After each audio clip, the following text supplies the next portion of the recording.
WWE and wrestling companies in general don't necessarily listen to their fans. I know that TNA tries to promote TNA Impact Wrestling Live as a live show that focuses primarily on wrestling, with the changing of the show from TNA Impact to TNA Impact Wrestling, which is now live every week on Spike TV, which has been a big move for TNA. Congratulations to you guys for accomplishing that goal for the first time since 2002. A fantastic way to celebrate 10 years of TNA. You're still trying to promote the fact your show's a wrestling show, which is pretty admirable.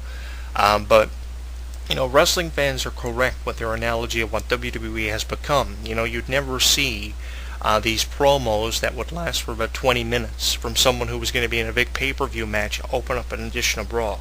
You would see a fantastic 20-minute wrestling match between the likes of Shawn Michaels and Sean Waltman, who were always great inside of the ring. Shawn Michaels and Davey Boy Smith, Shawn Michaels and Hunter Hearst Helmsley. Some of the best wrestling matches came from either Bret Hart or Shawn Michaels on Raw.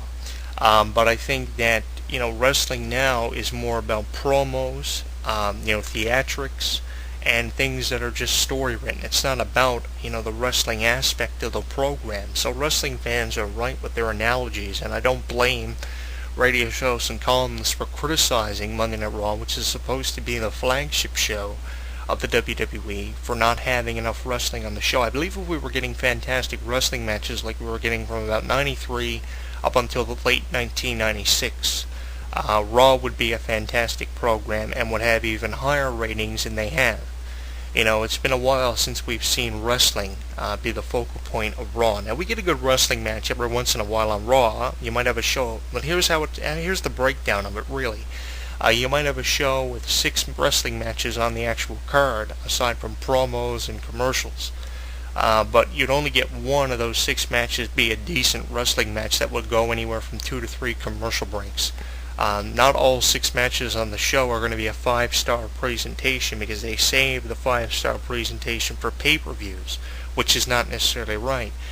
Wrestling fans don't want to have to pay for a good wrestling match. You shouldn't have to pay for a Daniel Bryan CM Punk style wrestling match all the time. 1 out of 6 matches being an actual wrestling match with a significant length of time being allotted to the actual match and good commentary, it is not enough. You need at least 4 of those 6 matches on a show to be fantastic wrestling matches, to have wrestling showcased to its finest.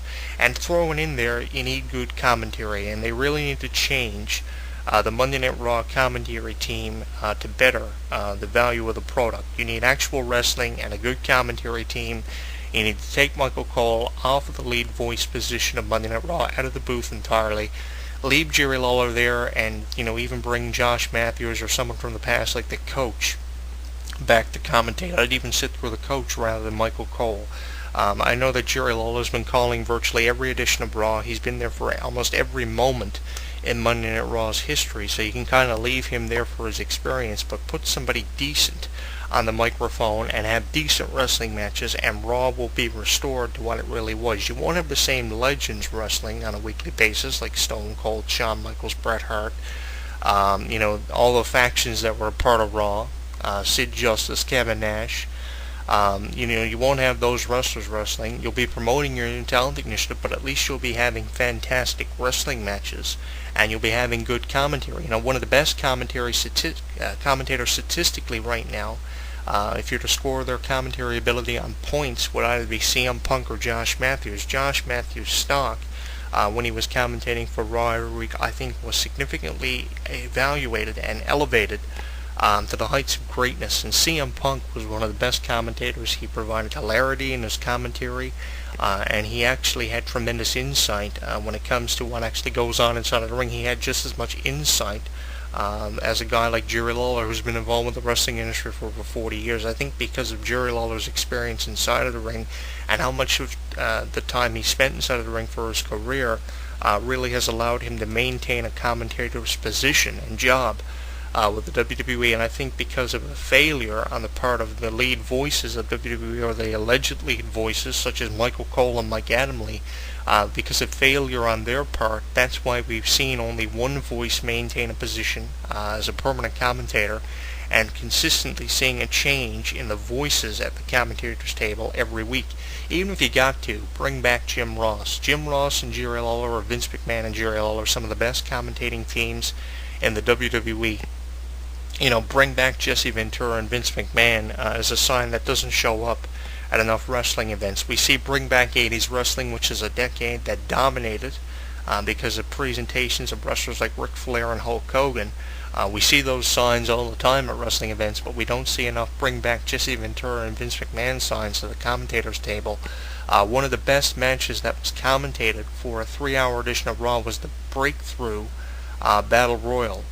And it was because of the commentary provided by Vince McMahon and Jesse Ventura. If we had commentators like that every week, and commentating at that level that Vince and Jesse were when Jesse hosted Raw a couple of years ago, it would be fantastic.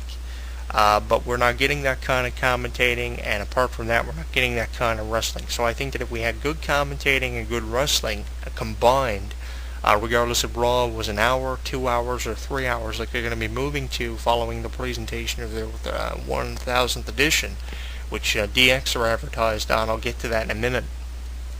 We would have Raw restored with a bit of credibility. Now, Monday Night Raw's 3-hour edition, here's the thing, promoting DX. Obviously, they're going to be doing something with Brock Lesnar and Paul Heyman. I wouldn't be surprised if the pay-per-view down the road featured DX taking on Brock Lesnar and Paul Heyman in some kind of tag team match. That's really what WWE are promoting this 1000th edition of Raw and centering it around. Is it a good thing or a bad thing?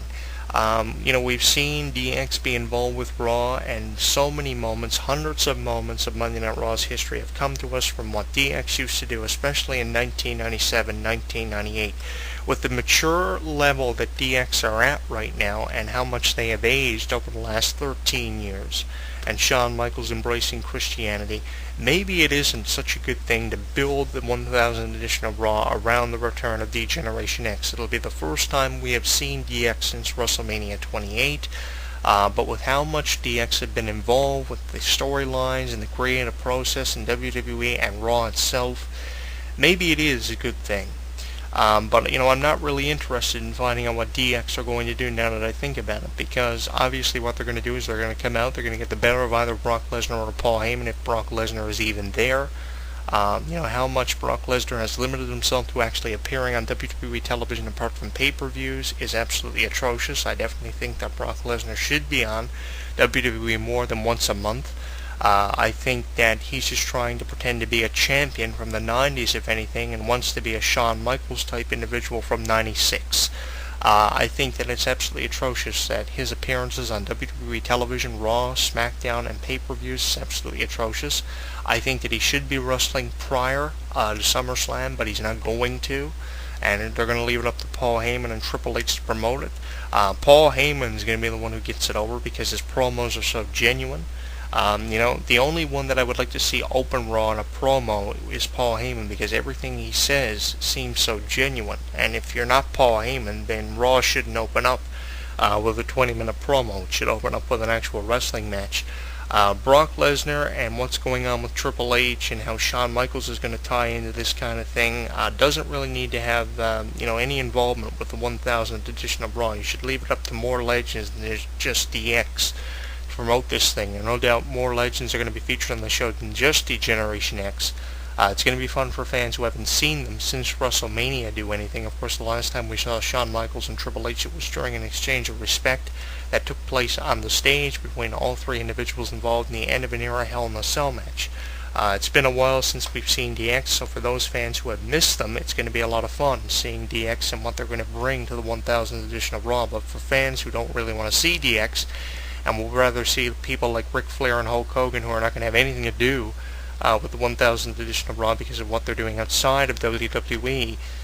For you, it's going to be what other legends are going to be featured on the show. And believe me, there's going to be a lot of legends. It wouldn't surprise me if over 50 legends drop by for the 1000th edition of Monday Night Raw. We've seen everything from Vader being actually against Heath Slater to Mick Foley portray Cactus Jack on SmackDown. He hosted both Raw and SmackDown recently. Phenomenal job done by Mick Foley. Would have wished he would have had more involvement with Raw, just as much involvement with Raw as he did for SmackDown with the Cactus Jack thing, but he didn't. It's going to be really interesting to see what WWE legends come back. They say they're going to bring back past general managers. There have been many general managers don that role for Raw.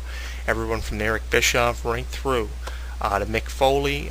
So, it's going to be interesting to see what they do to promote that in the final few weeks leading up to the 1000th edition of Raw, because there have been many people. There was even a computer running Raw for pretty close to a year who we never found out was behind all of that.